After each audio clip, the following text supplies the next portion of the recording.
Hello tenth graders, social science का paper लेके आ चुका हूँ। इसे एक बार कर लो, एग्जाम फोड़ के आने वाले साइंस का सोशल साइंस का लेंदी होगा। टाइम मैनेज कैसे करोगे इसकी भी डाल दिए। भले ही लेंदी पेपर हो, फोड़ के आने वाले हो, रगड़ दोगे बिल्कुल। इस पेपर को एक बार कर लो। नेबर आ चुके हैं मल्टीपल चॉइस क्वेश्चन है। ठीक है, देखो पहले मैं वीडियो स्टार्ट करने से पहले एक बात कहना चाहूँगा। जो मैंने एक वीडियो डाली है, पहले आप चैनल पे जाकर विजिट कर सकते हो, साइड में आ रही होगी इस वीडियो पे। कुछ बच्चों ने कमेंट करा था कि पेपर लीक हो गया या पेपर आपने लीक कर दिया, ऐसा कुछ नहीं है। ठीक है, पहली बात तो ना ही मैंने उस वीडियो पे ऐसा कहा है कि पेपर लीक हो गया। ठीक है, दूसरी बात, ना ही मैंने थंबनेल में ऐसा कुछ लिखा है कि पेपर मैंने लीक करा है। तो ये फालतू के कमेंट मत करो। कुछ बच्चे गाली वाली भी लिख रहे हैं तो कोई बात नहीं, मुझे उससे कोई फ़र्क नहीं पड़ता, लिखो। लेकिन ये बात गलत है कि आप फालतू की बात लिख रहे हो कि पेपर लीक हो गया। ऐसा मैंने कुछ नहीं कहा है। पूरी बात सुना करो पहले, फिर कुछ कहा करो। ठीक है, और दूसरी बात, इस वीडियो में मैं कह रहा हूँ कि ये कोई पेपर लीक नहीं है। ये एक सैम्पल पेपर है, सादा लेकिन अच्छा सैम्पल पेपर है। इससे मैं आपको आइडिया दिलवा दूंगा किस तरह के क्वेश्चन सोशल साइंस में रहेंगे। ठीक है, तो इसलिए कोई पेपर लीक नहीं है। आराम से इस वीडियो को देखो, शांत हो गए मज़े से। अब देखो शुरू करते हैं।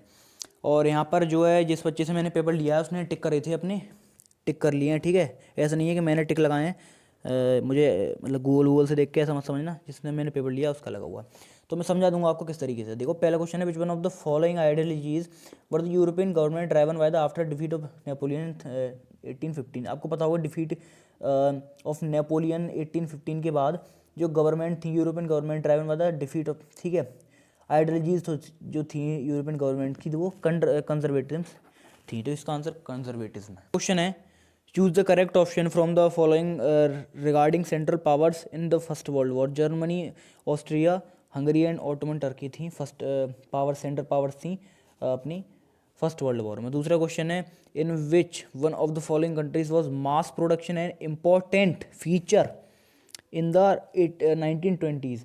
मास प्रोडक्शन इन इम्पोर्टेंट, एक इम्पोर्टेंट फीचर था किसमें, 1920s में, 1920 में। तो इसका आंसर जो था, हमारे जो कंट्री थी वो यूनाइटेड स्टेट्स थी, मीन यूएसए हमारी थी इसमें, यूनाइटेड स्टेट्स ऑफ अमेरिका। अगले बढ़ते हैं। अगला क्वेश्चन है, look at the picture given below, identify the name of senior literature shown in the image and choose the correct option. देखो इसमें पूछा है किसकी इमेज है, तो हमारी लक्ष्मीनाथ बेजवारुहा जी की ये हमारी इमेज है। आगे बढ़ते हैं। क्वेश्चन ये बारे में बताना चाहूँगा, ये विजुअल इम्पेयर्ड कैंडिडेट के लिए क्वेश्चन कुछ आते हैं, लेकिन ऐसा शायद आपके साथ ना होगा। जिसके साथ भी हो या देख रहा हो, कोई वीडियो को सुन रहा हो, उसके लिए अलग से क्वेश्चन कुछ इंटरनली चॉइसेस दे रखी होती हैं। विच one of the following soils develops in area with high temperature and heavy rainfall. High temperature और हेवी रेनफॉल की जगह जो सॉइल डेवलप होती है, लेटराइट सॉइल होती है, बिल्कुल सही बात है। दूसरा क्वेश्चन है, इसमें असर्शन रीजन दे रखा है दूसरे क्वेश्चन में, 6 क्वेश्चन में। इसका आंसर कमेंट में बता देना। ठीक है, असर्शन रीजन जितने भी हैं, शायद 2 ही हैं इसमें, वो आप कमेंट में छोड़ देना। अगला क्वेश्चन है, मैचिंग है, which match the column with column 2 and choose the correct option. अब देखो जो हमारा बिगेस्ट पॉइंट है, पहली बात तो आप वीक पॉइंट से जो है वीक और ईजी पॉइंट लेना, हमेशा ध्यान रखना मैचिंग में। वीक और ईजी पॉइंट से शुरू करना, आप ईजी पॉइंट से। ये देखो शुरू से हमने छोटी क्लास में पढ़ा है, biggest port in India Mumbai है, तो दूसरे का तीसरा देख लो, दूसरे का तीसरा पहले में ही है और कहीं नहीं है, इसका मतलब पहला ही आंसर सही है। ये 8th क्वेश्चन है, ये भी असर्शन रीजनिंग का क्वेश्चन है, इससे भी आप कमेंट बता देना। ठीक है, मैंने जैसे कहा असर्शन रीजनिंग के क्वेश्चन में थोड़ा टाइम लगेगा, इसलिए मैं आपको कमेंट में करने को छोड़ रहा हूँ। ठीक है, 9th question, which one of the following is an example of coming together federation. Coming together federation का सबसे बड़ा एग्जाम्पल था USA, United states of America, बिल्कुल ठीक है। अगला है मैचिंग है, अगले में मैचिंग है। देखो जैसे कि मैंने पिछली वाली मैचिंग में कहा, बीक से बीक और ईजी से ईजी पकड़ना है आपको। यहाँ पे मैंने पहले से लिख रखा है, बीक से बीकी और ईजी से ईजी पॉइंट आपको हमेशा, जितनी भी मैचिंग ऐसी रहने वाली हूँ उसमें आपको पढ़ना है। छोटा सा देखो, कंप्यूटर सॉफ्टवेयर में थोड़ा सा ईजी पॉइंट है, इसका रेसिडुअरी सब्जेक्ट से रिलेटेड होगा। तो 4th का दूसरा कहाँ पे है, 4th का दूसरा इसमें देखो, 4th का दूसरा 1 है इसमें, 4th इसमें भी ये सब कट, ये आंसर सही है आपका। क्वेश्चन में क्या कह रहा है, in which one of the following reasons is the participation of women. Participation of women कहाँ पढ़ा था हमने, नॉर्डिक कंट्रीज में। ठीक है, क्वेश्चन है, which of the following states is ruled by a regional party. देखो पहले तो रीजनल पार्टी समझ लो, रीजनल पार्टी क्या होती है। रीजनल पार्टी बहुत पार्टी होती हैं जो एक ही स्टेट में चुनाव लड़ें, एक ही स्टेट में इलेक्शन लड़ें, वो हमारी रीजनल पार्टी होती हैं। और जो वैसे कुछ पार्टी होती हैं जैसे बीजेपी है, कांग्रेस है, और भी कई पार्टी हैं जो काफ़ी मतलब अलग अलग स्टेट में चुनाव लड़ सकें, वो हमारी रीजनल पार्टी नहीं होती। जैसे कि मैंने बताया, रीजनल पार्टी एक ही स्टेट में लड़ती है। तो इसमें पता है पूछा है, which state is ruled by a regional party, regional party से रूल्ड करा जा रहा है। वो स्टेट बताना है इसमें हमें।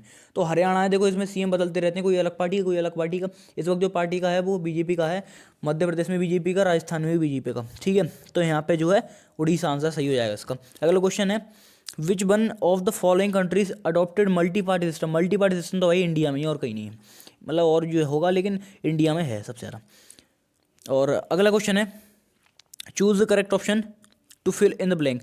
For comparing countries, their dash is considered to be one of the most important attributes by the World Bank. Dash में दे रखा है इनकम, इसका आंसर है, ठीक है। इनकम इज कंसिडर्ड, ठीक है, income is considered to be one of the most attributes by the World Bank. इसमें पूछा है study the table and the answer of the question that follows. Data दे रखी है, ठीक है, इंडिया की नेबरिंग कंट्रीज की 2019 की डाटा है, 2019 की डाटा। इसमें एचडीआई पूछा है which one of the following countries has the highest level of human development index means HDI. HDI stands for Human Development Index, याद कर लेना से आ सकती है, ठीक है। हाईएस्ट लेवल पूछा, हाईएस्ट से समझ गए होगे आप।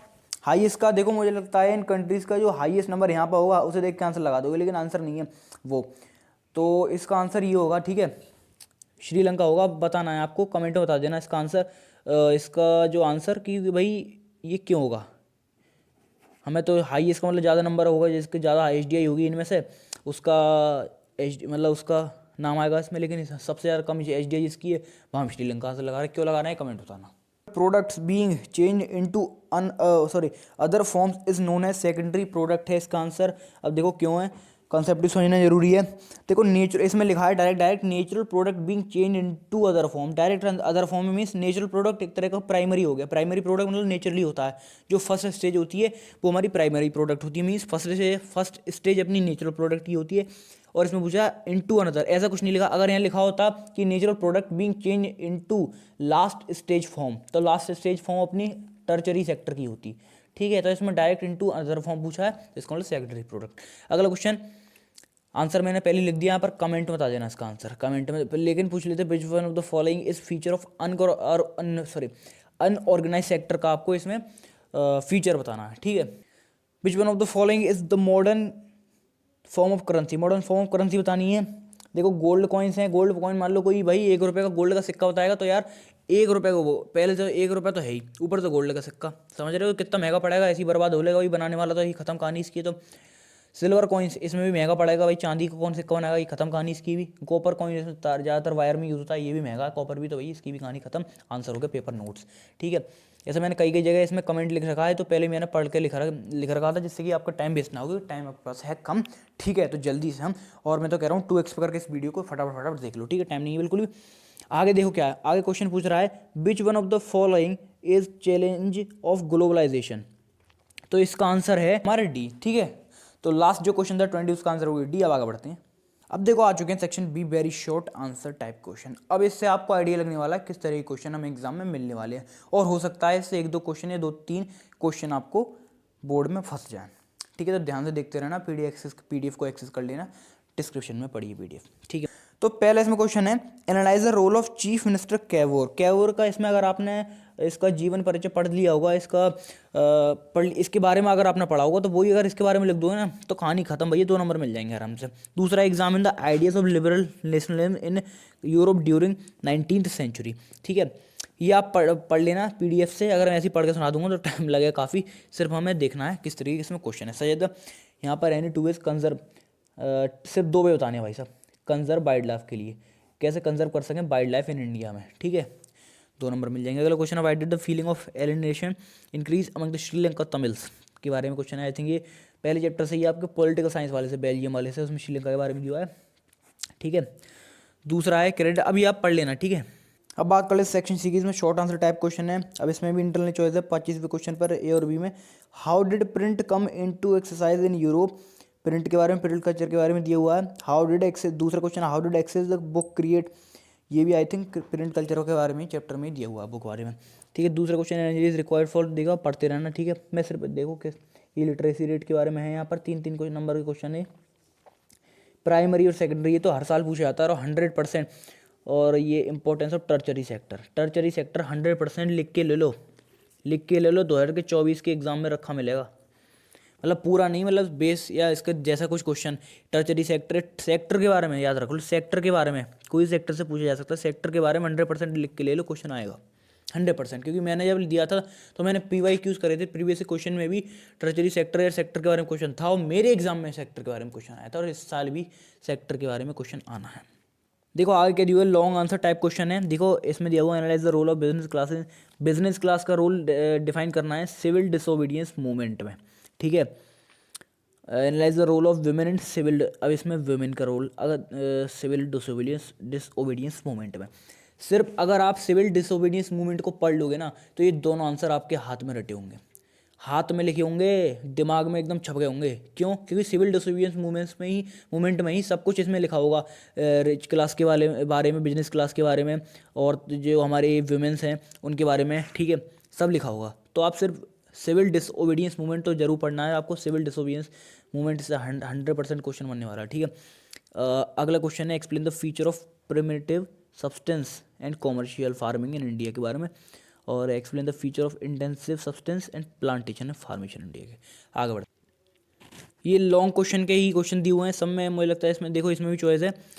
5 नंबर, analyse the condition of under the democratics accommodate social diversities. अगला क्वेश्चन है the analyse the condition under the democracies promote dignity and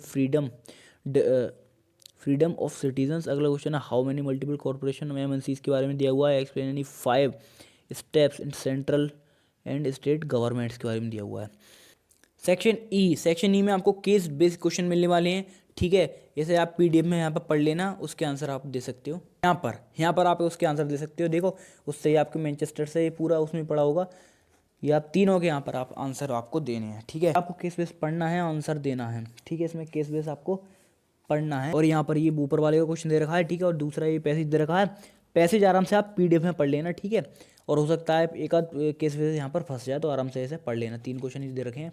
आगे बढ़ो, आ चुके हैं भैया सेक्शन F पर, जो कि है मैप स्किल बेस्ड क्वेश्चन आपके, ठीक है। बहुत बढ़िया वाले क्वेश्चन और फ्री के मार्क्स वाले क्वेश्चन, ठीक है।